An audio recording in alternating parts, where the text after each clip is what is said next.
International business BBA final year. Hello everyone, myself C A Manan Elani and मैं आप लोगों को इंटरनेशनल बिजनेस सिर्फ पढ़ाऊंगा ही नहीं बल्कि एक एक चीज़ मैं आप लोगों को लर्न करवा दूंगा ताकि हम एग्जाम में किसी भी कॉस्ट पे 90 प्लस स्कोर करेंगे। तो आप लोगों को बस इस कोर्स को देखना है, लर्न करवाने का काम पूरा का पूरा मेरा। मैं इस कोर्स के अंदर आपको सारी एक्रोनिम्स एग्जाम्पल करवा के चलूंगा, ना सिर्फ एग्जाम पॉइंट ऑफ व्यू से बल्कि हम उसको एकदम प्रैक्टिकल पॉइंट ऑफ व्यू से भी देखते हुए चलेंगे। सबसे पहले मैं आप लोगों को बताता हूं इंटरनेशनल बिजनेस होता क्या है। That is buying and selling of goods and services outside the territory of a country.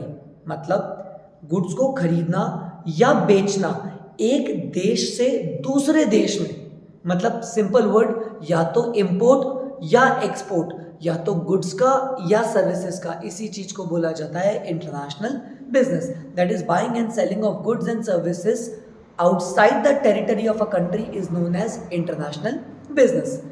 जो सबसे पहला टॉपिक मैं आप लोगों के लिए करवाने वाला हूं दैट इज है WTO। That is WTO, world trade organisation.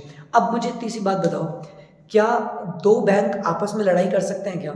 हाँ सर, बिल्कुल हो सकती है। बैंक अपने कस्टमर के साथ चीटिंग कर सकता है, नहीं कर सकता? सर बिल्कुल कर सकता है। तो बचाता कौन है? ऊपर बैठा होता है RBI, that is reserve bank of India. वैसे ही क्या स्टॉक एक्सचेंज अपने इन्वेस्टर के साथ चीटिंग कर सकता है? बिल्कुल कर सकता है। स्टॉक एक्सचेंज झूठे रजिस्ट्रेशन कर सकता है? बिल्कुल कर सकता है। ऊपर बैठा होता है SEBI, security exchange board of India. उसी तरीके से जब इंटरनेशनल ट्रांजैक्शन होते हैं दो देशों के बीच में तो आता है हमारा world trade organization. World trade organization एक ऐसा ऑर्गेनाइजेशन है जिसके पास सेट ऑफ रूल्स है। जब भी कोई भी ट्रांजैक्शन होगा बिटवीन डिफरेंट कंट्रीज, जब भी ट्रांजैक्शन होगा कंट्रीज के बीच में, उसके लॉज, रिलेशंस, एडमिनिस्ट्रेशन, सारा काम कौन देखकर चलता है? World trade organization. जैसे वर्ल्ड हेल्थ ऑर्गेनाइजेशन होता है ना, WHO, जिसकी बातें हम सुनते थे, वैसे ही जब इंपोर्ट एक्सपोर्ट होता है तो कौन आ जाता है? World trade organization. अब जो ये WTO है ना, इसका मेनली काम बताऊं क्या है ना? दो देशों का व्यवहार बढ़िया बना के चले, इंपोर्ट एक्सपोर्ट ज़्यादा से ज़्यादा हो। जब एक देश दूसरे देश से ट्रांजैक्शन करे तो बैरियर्स कम से कम होने चाहिए, रुकावटें कम होनी चाहिए, दो देशों के बीच में रिलेशन अच्छे से हो ताकि ट्रांजैक्शन पूरे हो सके, इंपोर्ट ड्यूटी कम से कम लगनी चाहिए। ये काम कौन देखता है? World trade organization. World trade organization setup हुआ था 1 जनवरी 1995 के अंदर। याद रहेगा आपको? सर कब आया था ये? 1 जनवरी 1995। अब WTO से पहले जो काम हो रहा था ना, वो काम कर रहा था GATT, that is general agreement for trade and tariff, जो आया था 1947 में। इसको रिप्लेस किसने किया? हमारे WTO ने, that is world trade organization, from 1 जनवरी 1995। ये जो आज हमारा WTO है ना, इसका हेड ऑफिस पता है कहाँ पे? हेड ऑफिस है इसका स्विट्जरलैंड में। मतलब जहाँ पे सारी मीटिंग्स होती है, बुक्स ऑफ अकाउंट रखे जाते हैं, that is in Switzerland. Head office कहाँ है? स्विट्जरलैंड के अंदर। कब आया था? 1 जनवरी 1995। सेट ऑफ रूल्स है इसके पास ताकि एडमिनिस्ट्रेशन कर सके।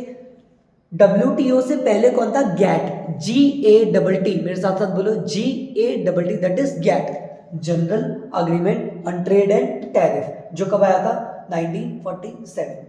ठीक है, आपको पता है WTO के ना आज मोर देन 160 मेंबर कंट्रीज हैं। मतलब 160 से ज्यादा कंट्रीज हैं जो WTO का पार्ट है, जिसके साथ वो ट्रांजैक्शन करके चलता है। अब WTO क्या करता है? दो कंट्री जब आपस में डील कर रही है तो बैरियर कम से कम हो, टैक्स कम से कम लग रहा हो, फ्री बहुत आसानी से हो जाए। WTO का काम होता है कंपटीशन है ना, फ्रेंडली कंपटीशन होना चाहिए, फेयर कंपटीशन होना चाहिए, कुछ गलतियां नहीं होनी चाहिए। ये काम कौन देख के चलता है? हमारा WTO, that is world trade organisation.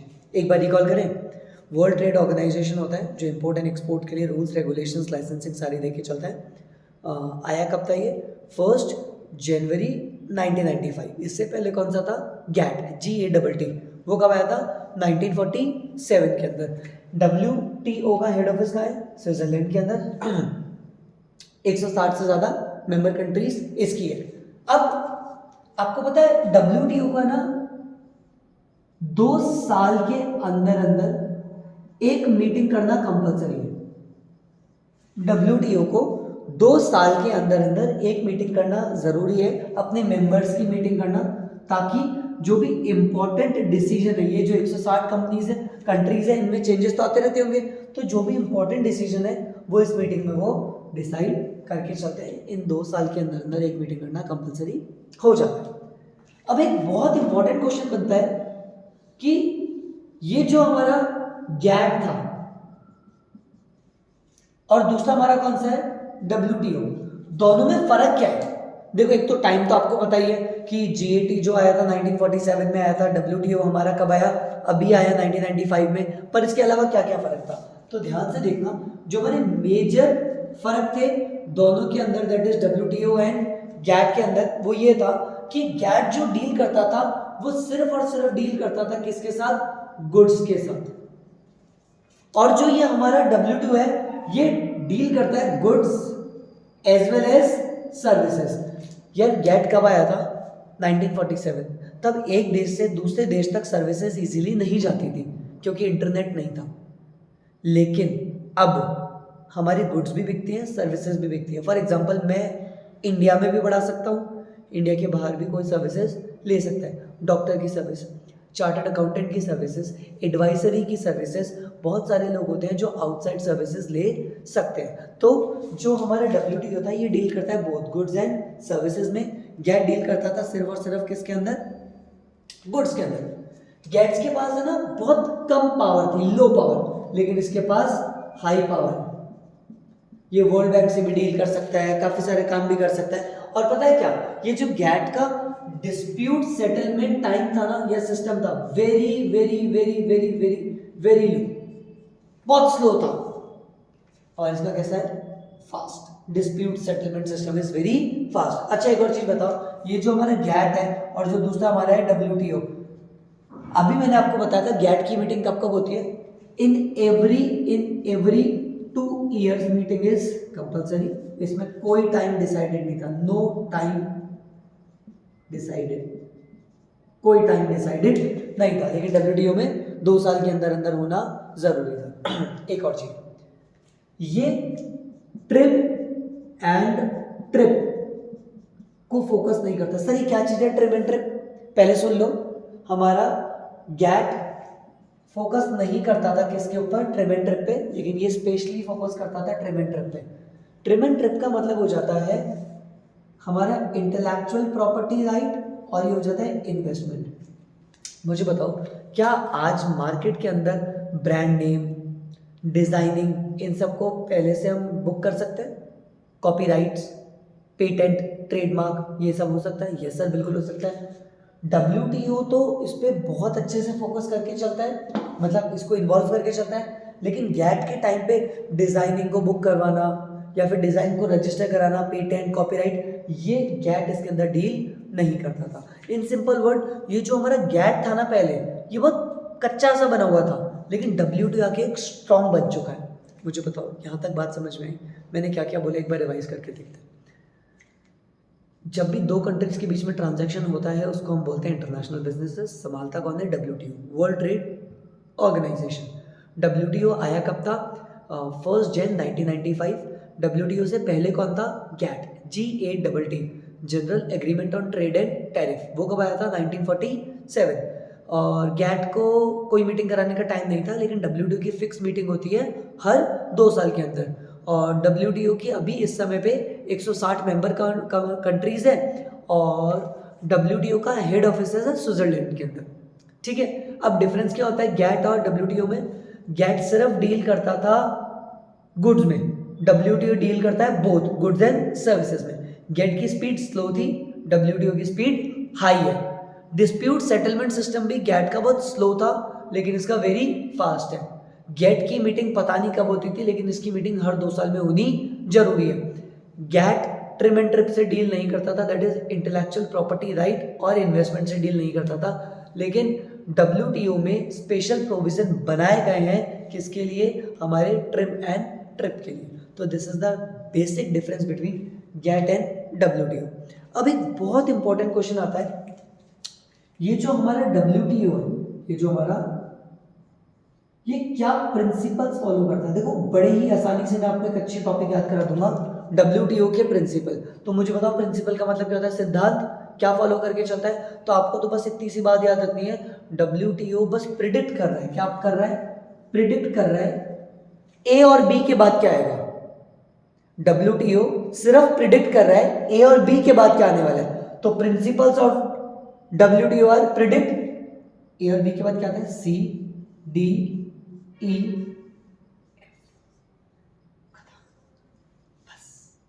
बताओ याद हुआ नहीं हुआ।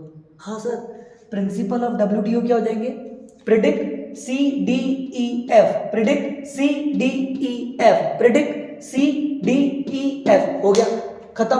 इतनी सी तो बात थी, इसको क्या करना है, प्रिडिक्ट करना है। और प्रिडिक्ट क्या करेगा ये, CDEF की ए और बी के बाद क्या आता है। बोलो बात समझ में, क्लियर, बात समझ में, हाँ या ना। सबसे पहले अपन लोग देख के चलेंगे, देखो सबसे पहले हमारे पास कौन सा है, सबसे पहले हमारे पास पॉइंट है हमारा, दैट इज पी से, दैट इज प्रिडिक्शन। तो ये प्रिडिक्टिबिलिटी करके चलता है, क्या करके चलता है, प्रिडिक्टिबिलिटी ऑफ द ट्रांजैक्शन। प्रिडिक्टिबिलिटी का मतलब हो जाता है ट्रांसपेरेंसी। मतलब क्या होता है, इसका पहला सिद्धांत ये बोलता है कि प्रिडिक्टिबिलिटी मतलब ट्रांसपेरेंसी होगी। मतलब जब भी एक कंट्री दूसरी कंट्री से डील करेगी तो दोनों को फुल इन्फॉर्मेशन होनी चाहिए अबाउट द ट्रांजैक्शन। जैसे कि मुझे बताओ, आजकल बहुत सारे रेस्टोरेंट में ऐसा नहीं हो गया क्या कि आप लाइव किचन देख सकते हो, ओपन किचन होते हैं। पहले तो ऐसा होता है ना, किचन बंद होते थे तो हमारे को ट्रस्ट लगता था यार पीछे क्या ही मिला देंगे, लेकिन ओपन किचन में हमें ट्रस्ट होता है कि हमारे आंखों के सामने बन रहा है। उसी तरीके से प्रेडिक्टिबिलिटी का मतलब होता है जब दो देश आपस में डील करेंगे तो WTO का पहला सिद्धांत यही बोलता है कि दोनों के बीच में क्या होनी चाहिए, प्रेडिक्टिबिलिटी होनी चाहिए। क्या होगी दोनों के बीच में, प्रेडिक्टिबिलिटी, दैट इज दोनों के बीच में ट्रांसपेरेंसी फुल होनी चाहिए। बोलो बात समझ में है, क्लियर, बात समझ में। अब मेरी बात ध्यान से सुनना, एक हमारा पॉइंट आ जाता है D से, that is trade without discrimination. Sir C से क्या है, बता रहा हूं, पहले D से देख लो, ट्रेड विदाउट डिस्क्रिमिनेशन। WTO बोलता है कि हम हमारी मेंबर कंट्रीज में कोई डिस्क्रिमिनेशन नहीं करते, मतलब भेदभाव नहीं करते। हम लोग ये नहीं देखते कि ये ब्लैक कंट्री का है, ये वाइट कंट्री का है, ये ब्राउन कंट्री है, एशियन कंट्री है, या गरीब कंट्री है, अमीर कंट्री है, all are equal for us. ये 160 की 60 कंट्रीज हमारे लिए इक्वल है, that is trade without discrimination. Trade without discrimination क्या हो जाएगा, ट्रेड विदाउट डिस्क्रिमिनेशन। बोलो बात समझ में आ गई, क्लियर। अब C से होता है दैट इज फेयर कंपटीशन। कौन सा हो जाता है, फेयर कंपटीशन। प्रमोट करता है हमारा WTO फेयर कंपटीशन को, मतलब दोनों के बीच में कंपटीशन होना चाहिए। दो कंट्रीज, जब भी कोई चीज कंट्री आ रही है, नया लेकर आ रही है, दैट इज होना चाहिए दोनों के बीच में कंपटीशन, लेकिन कैसा, फेयर, चीटिंग नहीं होनी चाहिए, बुरा नहीं होना चाहिए। तो दैट इज प्रमोट करता है फेयर कंट्रीब्यूशन। ई से हो जाता है इकोनॉमिक डेवलपमेंट। मेन काम ही यही होता है, इकोनॉमी का डेवलपमेंट, वर्ल्ड इकोनॉमी का डेवलपमेंट करना, वर्ल्ड बैंक के साथ मिलके, और इकोनॉमिक रिफॉर्म्स को लेकर आते हैं लोग। मतलब कोई भी चीज़ डेवलपमेंट है उसको प्रमोट कौन करेगा, हमारा WTO। बात समझ में आ गया।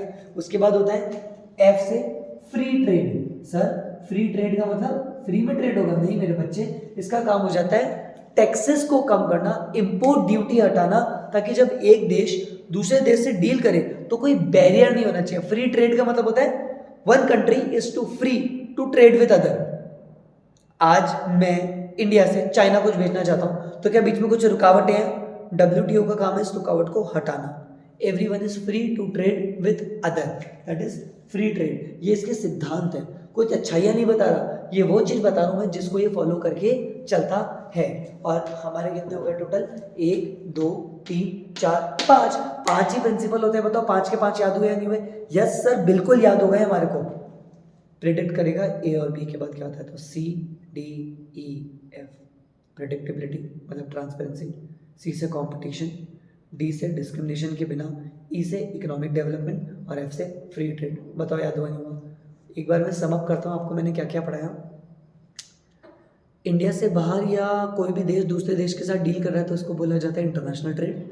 संभालता कौन है, WTO, वर्ल्ड ट्रेड ऑर्गेनाइजेशन। जो आया था, मुझे बताओ कब आया था, 1 जनवरी 1995। इससे पहले कौन था? GATT, GATT, general agreement for trade and tariff, जो आया था 1947 के अंदर। उसके बाद मैंने आपको बताया था WTO में अभी 160 से ज़्यादा मेंबर कंट्रीज है। 2 साल के अंदर अंदर मीटिंग करना ज़रूरी होती है। हेड ऑफिस कहाँ पे है? स्विट्जरलैंड के अंदर। गैट और WTO में डिफरेंस क्या था? वो गुड्स में डील करेगा, हम दोनों गुड्स और सर्विस में डील करेंगे। उसका प्रोसेस स्लो होता है, हमारा फास्ट होता है। डिस्प्यूट सेटलमेंट उसका बेकार है, हमारा डिस्प्यूट सेटलमेंट अच्छा है। उधर मीटिंग कब होगी कोई नहीं पता, लेकिन WTO में कब होगी? हर 2 साल में। वो ट्रिप को फॉलो नहीं करते थे, हम स्पेशली फोकस करते हैं trim and trip, that is intellectual property right और इन्वेस्टमेंट के ऊपर। फिर मैंने आप लोगों को बताया था इसकी प्रिंसिपल्स क्या है WTO के 5। प्रिडिक्ट करेगा, A और B के बाद क्या आता है? CDEF, predictability, competition, discrimination, economic reform, free trade. I hope आपको समझ में आया होगा। तो इसी तरीके से आप मेरे साथ पूरी इंटरनेशनल बिजनेस को लर्न कर सकते हो, और सिर्फ कहा था ना, पढ़ाऊंगा नहीं, याद भी करा दूंगा। इसी तरीके से आपको कुछ और करने की जरूरत नहीं है, जस्ट ये लेक्चर्स और मेरे हैंड रिटन नोट्स जो मैंने पढ़ाया, सब कुछ मेरे हैंड रिटन नोट्स में दे रखा है विद एक्रोनिम। अगर आप उसको सिर्फ पढ़ के भी जाते हो ना, तो आप इजीली 75 to 80 प्लस स्कोर कर सकते हो। ठीक है, लिंक आपको डिस्क्रिप्शन में दे रखी है, जाइए और पूरा कोर्स देखिए, आप आराम से 80-90 स्कोर कर सकते हैं। Thank you very much, bye.